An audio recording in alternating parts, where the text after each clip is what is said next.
think it's trying to build some sort of avenue for more racial democracy, inverted quotes?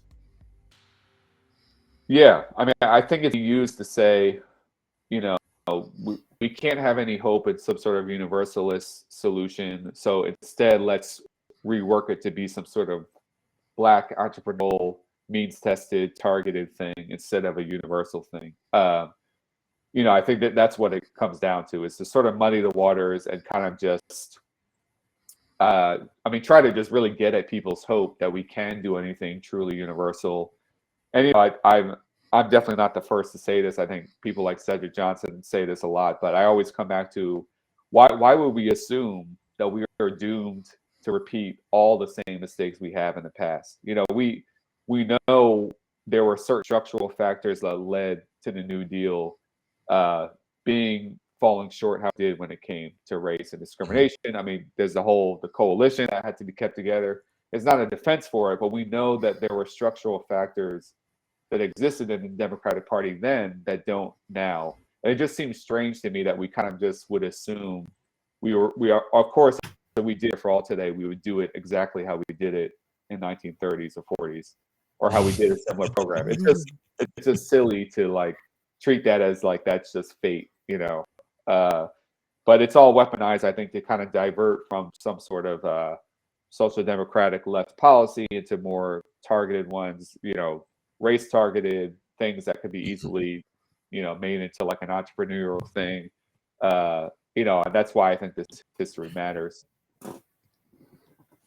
Can I ask a sure? Yeah, please add. Ask a ridiculous question, I guess. Ridiculous for this show, which is saying a lot. What exactly?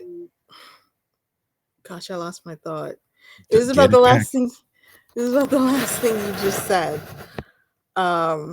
What exactly is wrong with steering it away from a social democratic direction and towards a racial entrepreneurial hustler direction? Just to spell it out. Yeah, where to start? I mean, and I guess it's a little hard without thinking of a specific program, but I think there's a few things to it. I mean, one is like the political viability. I mean, this is a point brought up a lot about, something like reparations is almost doomed from the beginning because you can't really, the coalition broad enough to actually fight for it and win it in our political system. And there's also, the fact that, it could, if there's a need that is universal and you try to address it in a targeted way, again, I don't know how you're going to maintain a majority support for that. And I think it just leaves it vulnerable to attack, similar to something like affirmative action, even when it's in a good, it's I think inherently always to being isolated and attacked, saying this is only for this certain group of people. And if you were to fast forward today, think about the GI Bill and education, for example. It's like clearly there's a need across the board with rising higher education costs and student debt.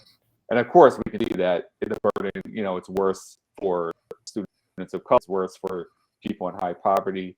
But this need is across the board. And so any attempt to address it in some sort of like means tested way is not really going to get at the root of the problem. I mean,